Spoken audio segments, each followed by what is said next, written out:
Welcome to our Christmas meditation. Lots of people are joining us today from all over the world.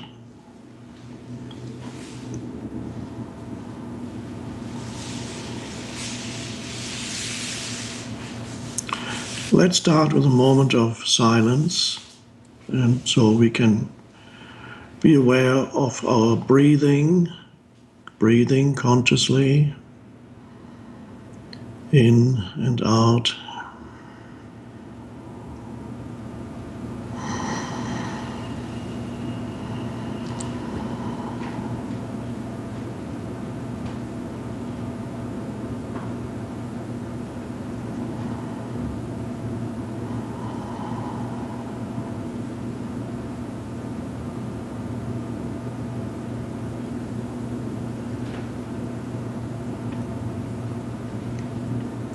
I was reading the other day about something that happened at Christmas in the year 1914, in the middle of the First World War, when the soldiers, I believe it was in France or Belgium, the soldiers were in their trenches, French, German, British soldiers. And then on Christmas Eve, the fighting spontaneously stopped.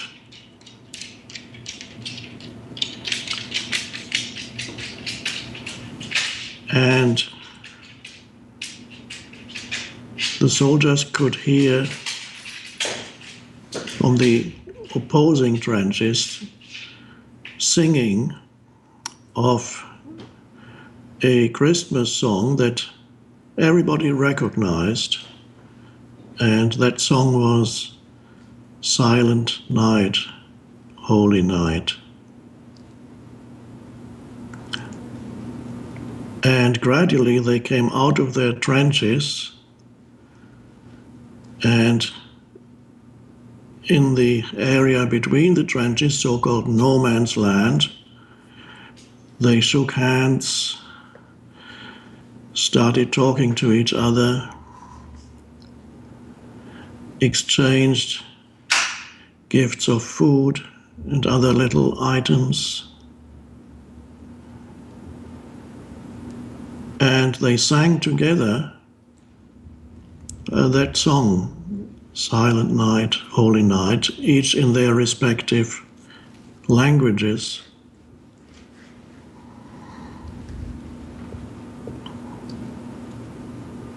They talked to each other, showed each other photos of their families,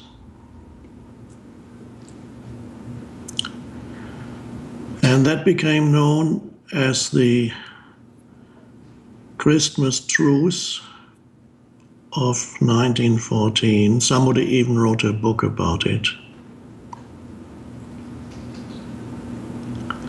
And then the superiors, the officers, the command in the command centers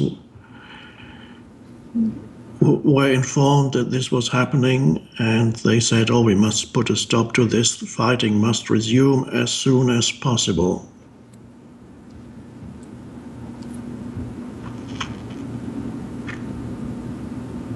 And of course, a few hours later or the next morning, the craziness, the insanity continued.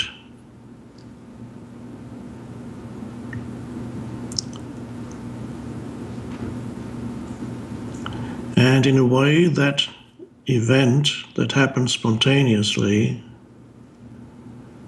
the spontaneous arising of ultimately is what is only sanity between human beings, that seems almost miraculous, and the insanity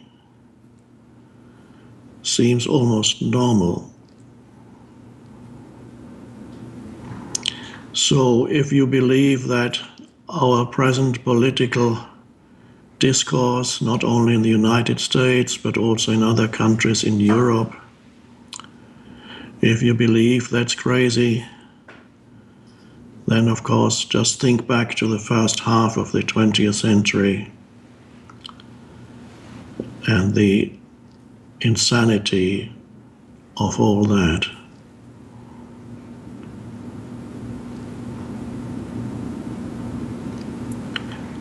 So that moment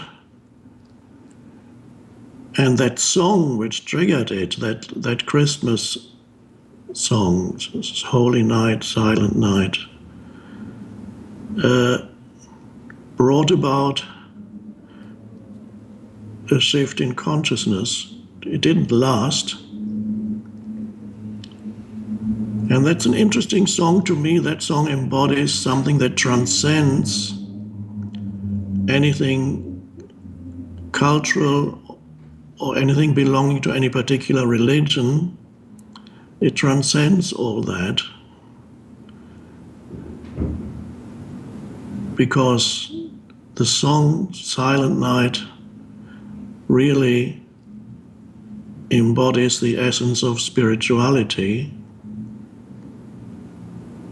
which is inner stillness.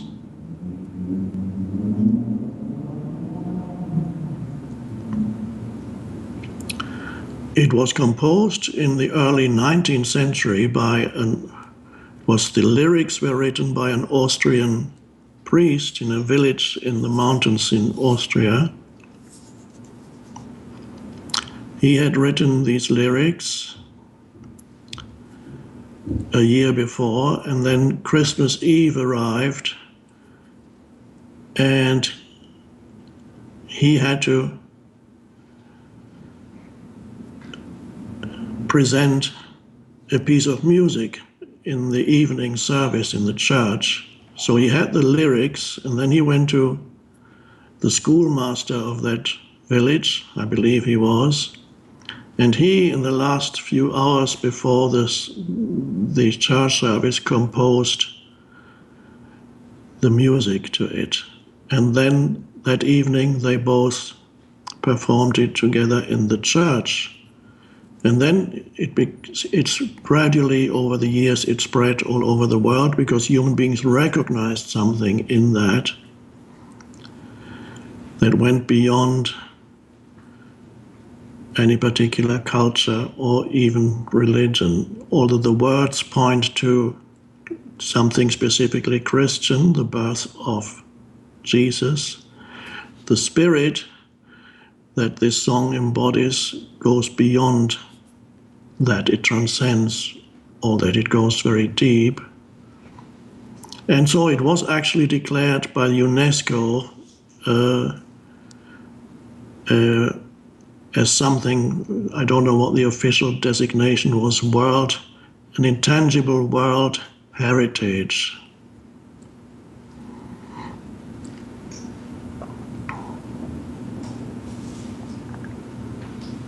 So in many ways, Christmas, of course, has degenerated into consumerism and so on.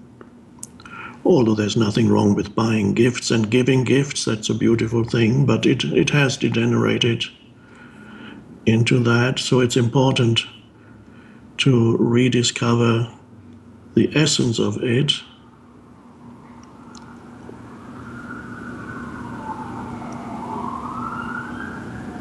In the English language, Christmas, in English-speaking countries, many people don't use the word Christmas anymore.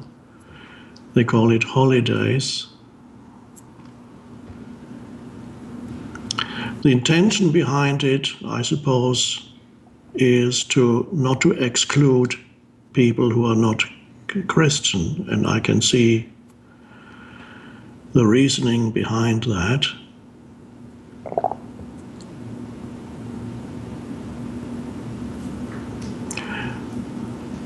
But there is something there that is of great value, and somehow, to me, the word holiday does not, although originally that word is also beautiful because it refers to a holy day, but it's been used in so many other contexts that it no longer really has that, does not carry that sense anymore of holy. But Christmas still has the Christ in it, and that's a very interesting word. Christ, in English, it's pronounced, when it's by itself, it's of course pronounced Christ, Christ. It's usually associated with Jesus, of course, but we need to remember that Christ was not his name. Jesus or Joshua was his name. Christ is a title that was given to him later, in the same way that Buddha was not a name, it was a title given to somebody. And Buddha means the awakened one, and Christ means literally the anointed one. It refers to anointing with sacred oil, which a holy person, you could do that to a holy person. You would pour sacred oil over them. It's the anointing. That is a literal meaning. But I believe there is a deeper meaning behind that word.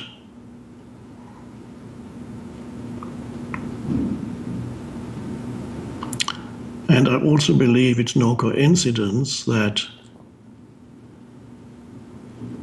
Christ or Christ and Krishna, the deity, one could say, in Hinduism, very important, the most important figure in the Hindu tradition. Those names are so uncannily similar. Christ comes from the Latin Christus, which comes from the Greek Christos, and then we have Krishna, Christos, Krishna. Is that just a coincidence, or are they etymologically related? I believe they are. And if it's just a coincidence, it's a very interesting coincidence with a deeper meaning.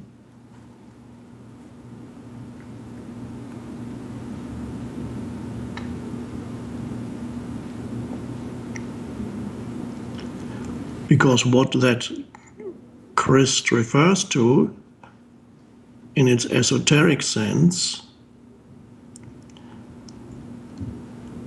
is a particular state of consciousness. In mystical Christianity, that's called Christ consciousness.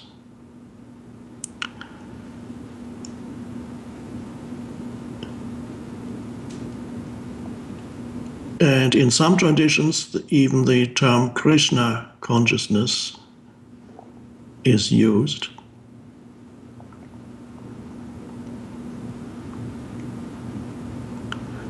And a similar term in Buddhism is called Buddha nature. All these refer to a particular state of consciousness that is possible for humans to realize, not to achieve, to attain, to acquire, but to realize. Why am I making that distinction? Because that state of consciousness is not something that is not already here. That consciousness, which we could call the awakened consciousness, Christ consciousness, Buddha nature, is a potential that's already there, dormant in many humans, but already there. So you don't need to acquire it or go somewhere else or find it in the future. It's a realization that within you there is a deeper state of consciousness than the one that you experience mostly in everyday life. And that's the realization of, in mystical Christianity, it's called the realization of the Christ within.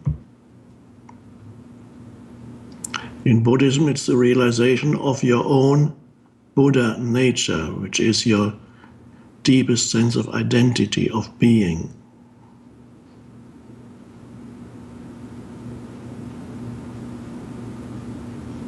So you are, on the one hand, a person or a personality, and the kind of personality that you are is determined by your past, all the things that have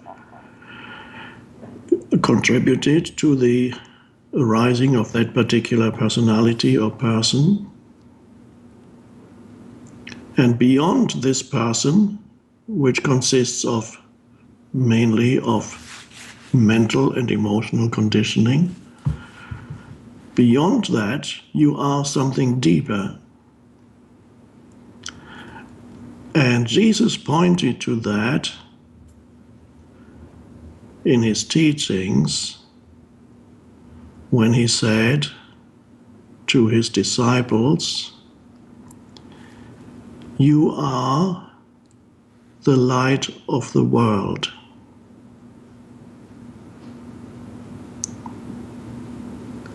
And somewhere else, Jesus also said, "I am the light of the world." I believe the "I am the light of the world" is in the Gospel of John. "You are the light of the world" is in one of the other Gospels. In other words, the essence of who I am is also the essence of who you are. The difference between us, this is the implication, the difference between us is only that I know, I realize the essence of who I am, and you have not yet realized it. That's the only difference. And therefore, Jesus also said, "All the things that I do and greater things you will also do." So ultimately, we are one. The essence of who we are, Jesus said, is the same. You just have to recognize or realize that essence within you. But how do you do that?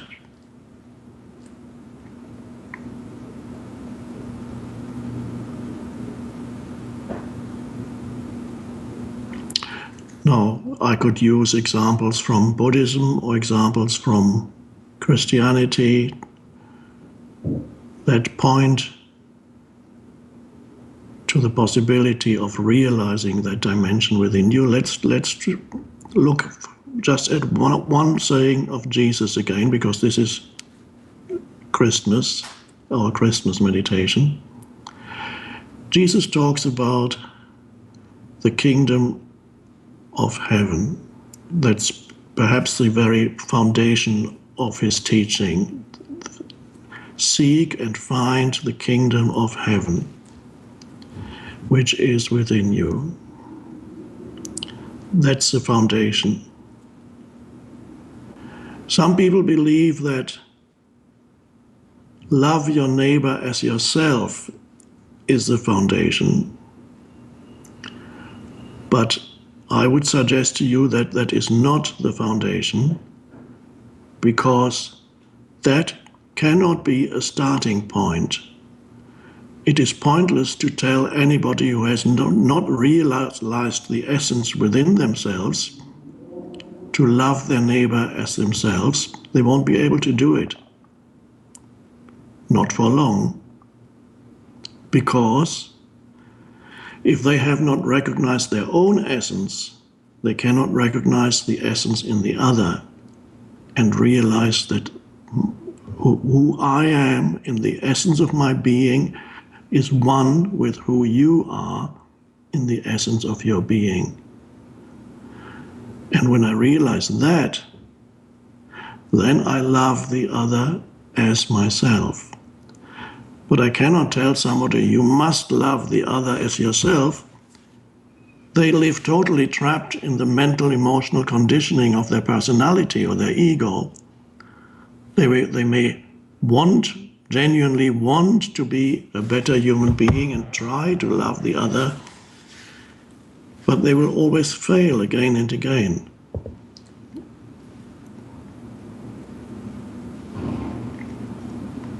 So the foundation is finding the kingdom of heaven that is within you, and then as a consequence of that, you will love the other as yourself. In other words, it'll change your relationship with other human beings. There will be a goodwill, a benevolence coming into your interactions with other human beings. Your interactions with other human beings will no longer be dysfunctional. The dysfunction that we see on every level, not only when we listen to the news, but in our personal lives, in every level, personal to collective, within nations and between nations. So what is this, the kingdom of heaven that is within you? What does that mean? Of course, they read it in the churches, have been reading it for a long time, and mostly it's been misinterpreted, although Jesus clearly said, it is within you.